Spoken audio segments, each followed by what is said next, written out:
Hey there, friends. Dave Paulides, and this is the review for the Skinwalker Ranch series on the History Channel, Season 5, Episode 8. And every week I'll sit down with you. I'll talk to you about my feelings about the hour-long segment that they air each week on Tuesday nights on the History Channel. Now, before I get going on that, reminder, September 4th this year in Vernal, Utah, essentially where the ranch is, just a big city near there, September 4th through the 7th, Phenomicon. Everybody from the ranch will be there. I'll be there. Nick Pope will be there. And a Bigfoot show people will be there. It's pretty exciting. I'm honored that they invited me. Hopefully we can go down there and learn a few things. So, let's talk about this episode. Now, in the previous week, they had this cone effect, and if you looked at it from one side, it almost looked like a triangle, but it was a cone. And at the base, it was almost 2 miles wide, they said this week. And they said that everybody that was inside that cone, that was filming, etc., I think they were surprised they were inside of it when they were filming it. So they started off the segment with an idea that I've thrown out there before with a little different twist on it. They went to Roosevelt Airport, about 10 miles north of the ranch. Roosevelt, Utah.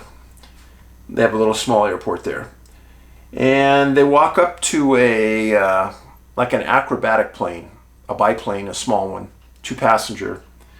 And they introduce a pilot named Kendra Hart, a co-pilot named Sam Davis. And they say that this plane, they're going to get it to fly over the triangle and drop smoke on it and see how the smoke dissipates over it.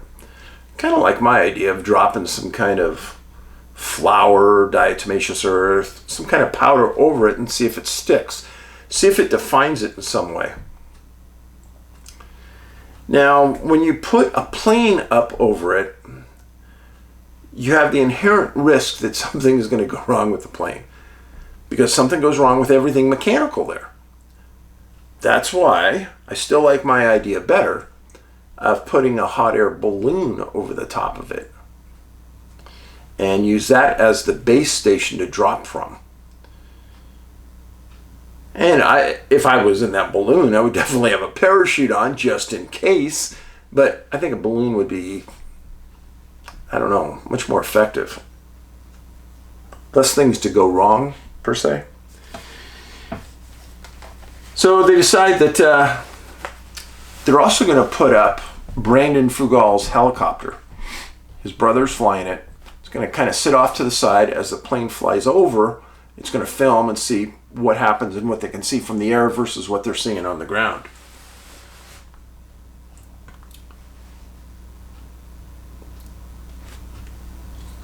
The name of the plane was called G-Force. That was on the top of the wing.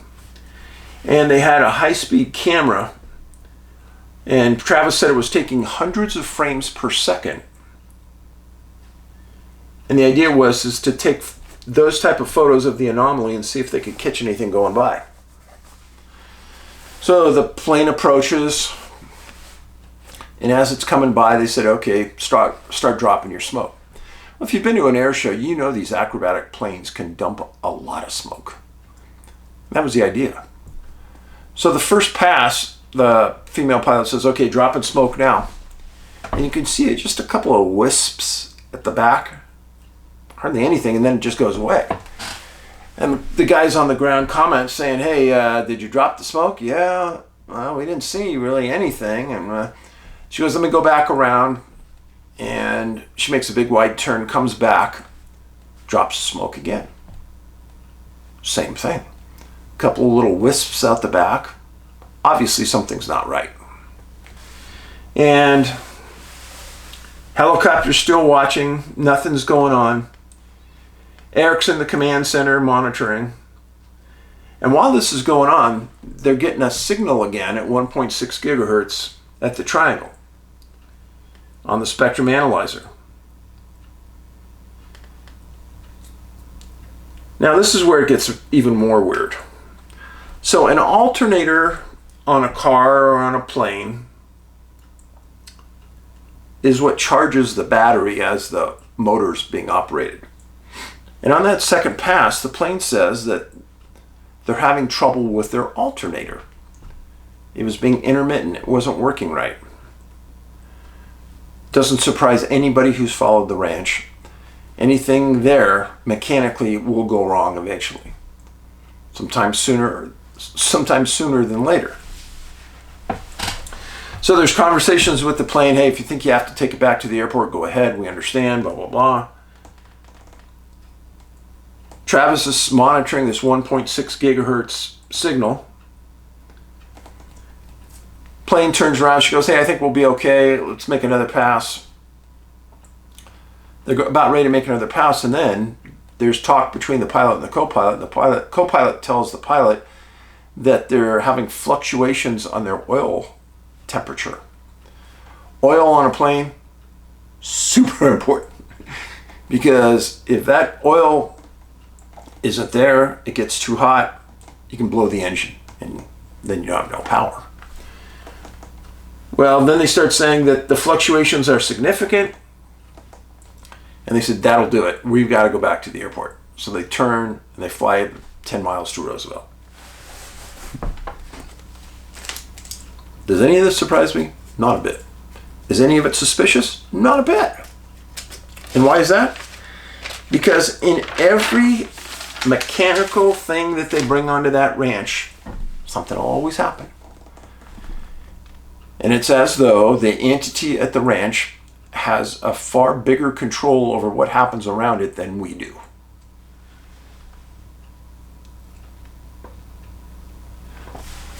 They get to the airport, they talk to the pilots, and they said that the oil temperature was fluctuating 25 to 30 degrees. That's a lot. And then they said once they turned and got away from the triangle and were on their way back to the airport, the oil temperature immediately went to 215 degrees, stabilized, and didn't move. What can you say? Now, these pilots were some of the best in the world. People that fly in acrobatic shows are the best in the world. And they know their planes like you know your bed. And I'm serious. They know it well. How it fits, how it sounds, how it moves. I've been around planes for a good portion of my life. We had one when I was younger. I knew everything about it because I was trained by my dad. So I can definitely feel for these pilots wanting to go back. And then they were asked if they would come back at another time, and they said that they would. They also said that the night before they started this event, they checked that smoke and it was working perfectly. They said they've never had a problem with it up until now. Well, they brought up the data from the high-speed cameras when that plane went by. And Travis said that one of the cameras is taking 240 frames a second. That's phenomenal. That's a really expensive camera. And one of the cameras is focusing on the helicopter up in the sky. That camera. And they're back in the command center, and Eric's showing them what this camera's filming with this helicopter. And they have everybody in the room, including Brandon's brother, the helicopter pilot. And what you see, because they're taking so many frames a second, you can actually see the rotor on the helicopter slowly turning. Each time it moves, it's taking a picture. That's how phenomenal this is. What you see is a dot coming along, getting closer and closer to the rotors. And it's getting closer and closer. Now the helicopter is moving slightly. It's not stationary, but it's moving slightly. Until this dot gets right on the outer perimeter of the rotor. And then it gets close and moves away. And the guys commented about this. And they said that it had to be moving really fast to get that close and move away. And what was it trying to do? Was it monitoring the men in the helicopter, monitoring the helicopter? And then what would have happened if a wind gust would have suddenly pushed that helicopter? Would it have hit that thing? Hopefully not. I mean, rotors don't do well hitting anything in the sky.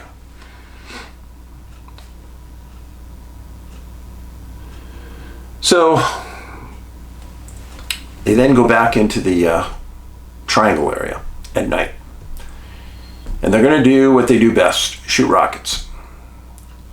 I saw a show this week that was done by George Knapp.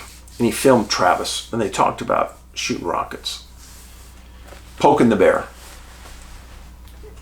And Travis said that it's one of the ways to get a response, and that's what they're trying to do.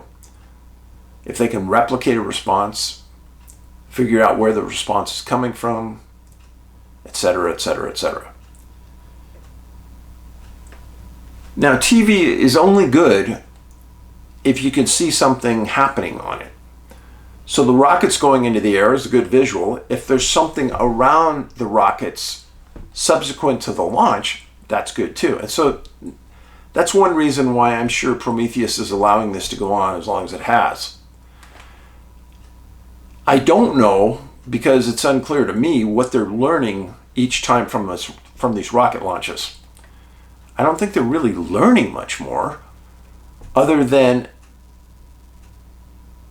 there's UAPs associated with each one of the launches, as there was this time. So they're going to shoot those rockets into the air that night. They jump over to the mesa and they talk about the drill. And the drill guy said that they got past that bad spot that broke the drill head before. He said, we're way past that.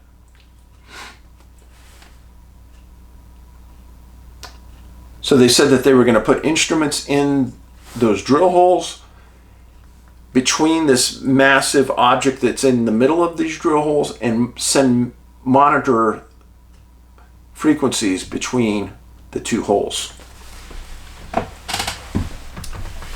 Then they go back into the command center and they reintroduce a man named Jay Stratton. Now Jay was the head of the UAP task force, and Travis worked for Jay in the government. And then Jay brought along a retired Navy pilot named Ryan Graves, who flew F-15s for 11 years. Saw UFOs over the Atlantic. And Ryan testified in front of Congress on what he saw one time, or multiple times.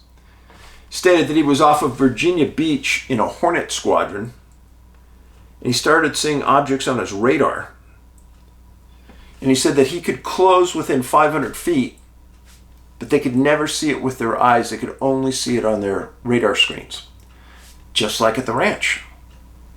They can't see it in the sky, but on FLIR or LiDAR, etc., they can see it.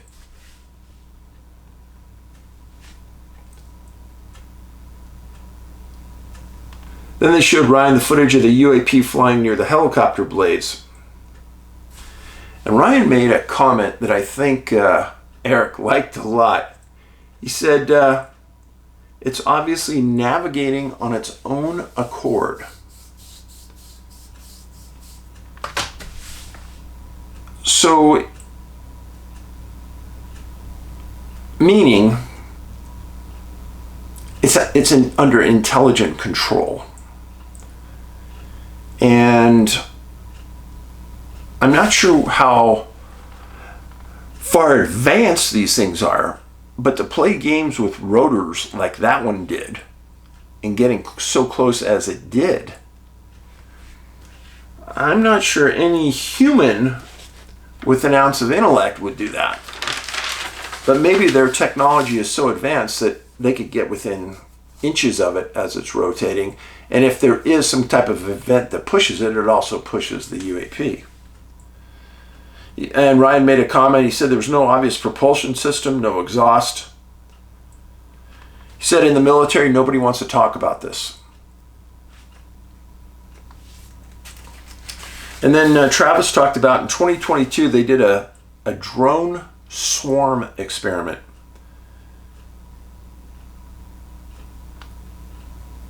And they showed this UAP that they observed. And it almost, to me, I remember when I saw this, it looked like a yo-yo. Two halves almost stuck together with the middle where you put the string. And then there was a little hole in the side. Looked like a yo-yo to me. They showed that to Ryan. There were some comments made. Nothing great was said there. And then they invited Ryan to come to the rocket launch that night and monitor some of the systems. So I would say up to this point in the film or in the segment, not that great. I honestly thought that bringing Ryan over was a colossal waste of time. He wasn't familiar with the ranch. He was just telling stories about UFOs he'd seen. I've told the story before. I sat in a room, interviewed the commander of the Hornets squad that saw one off the Pacific coast. And David Fravor was his name. He was one of the first guys to come forward and admit it. And David was a great guy. And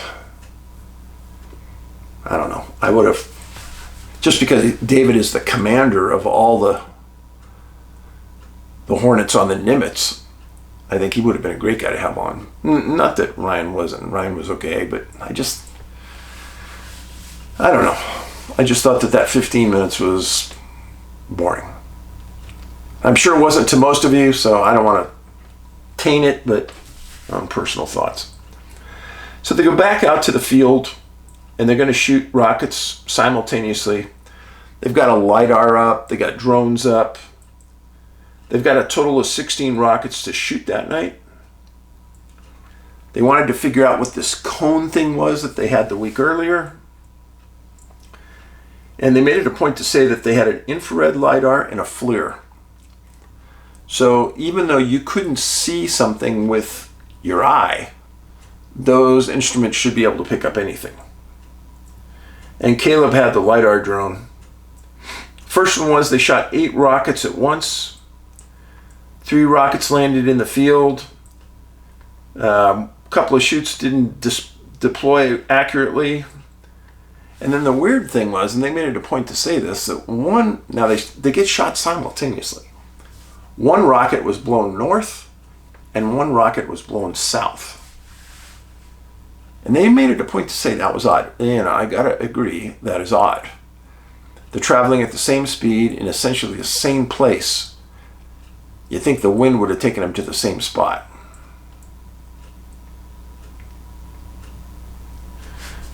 That 1.6 gigahertz signal, it was actually 1.625 because I was watching that meter. As the rocket launch was going off, it was electromagnetic radiation south of the ranch. That's where it was emanating from. So Travis says, let's go one more time. 4 rockets this time. They shoot them. All shoots are displayed. Ryan's sitting watching one of these monitors. He makes a note. He calls Travis over. And he says, hey, look at this. And there's a little, like a white dot going in between the clouds. They get a hold of Eric, who's in the command center, who tracks all commercial flights going over the ranch. if there's anything in that area. Nothing's in that area. It was maneuvering to the north of the ranch, which is exactly where most of these unusual things are seen in conjunction with a rocket launch. And when you're watching it, it kind of maneuvers and goes in and out of the clouds, goes down low. And then the thing that really baffled me, they stopped talking about it. And they stopped saying where it went. They said it was going down, but did it go down into the mesa? Did it go down into the land? Did it go down and take off? They didn't. It was weird. I was expecting more, than nothing. Travis made a comment right at the end that UAPs are one of the greatest mysteries of our time.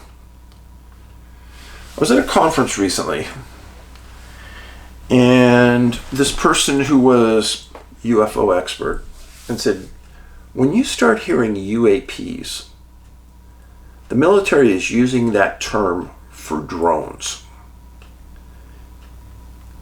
And they've stopped using the term UFO, even though it probably wasn't a drone.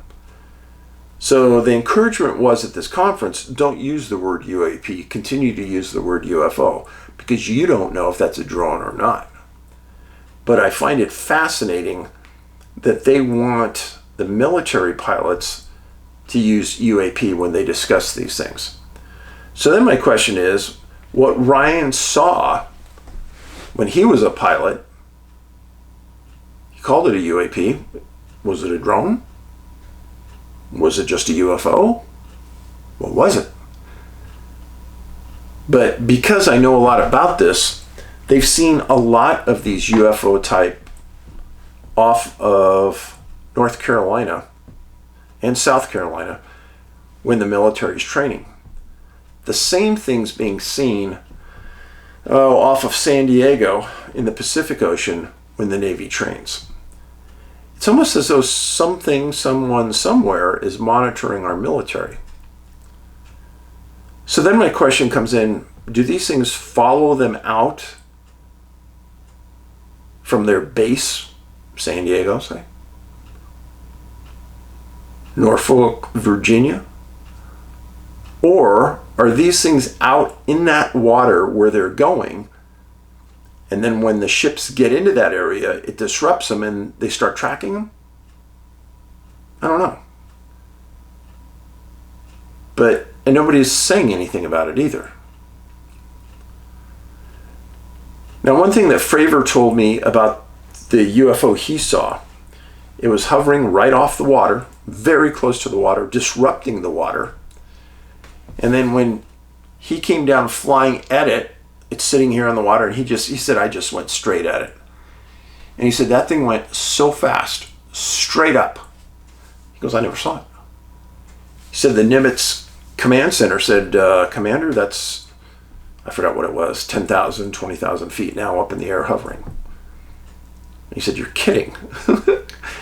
And then a few minutes later, they said, yeah, and now it's showing up at your training location that you were originally going to.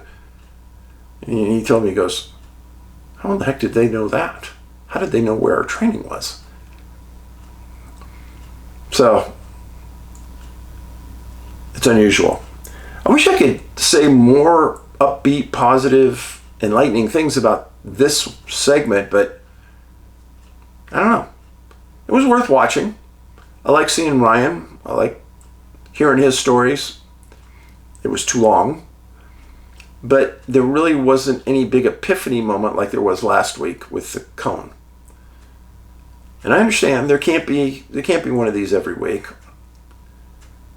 But stay tuned. There'll be more. And make sure you tune in. Make sure you're subscribed to our channel, because I post here every other day a missing person case. Once a week, I'll post a review of the Skinwalker Ranch. So, thanks for being here. And you can get our books, you can get our movies, 3 documentaries, Missing 411, Missing 411 The Hunted, and Missing 411 The UFO Connection right now on Amazon. Get my books at our online website at NA, like North America, nabigfootsearch.com. Go to the online store. Have a great night. Be safe. Paulides out.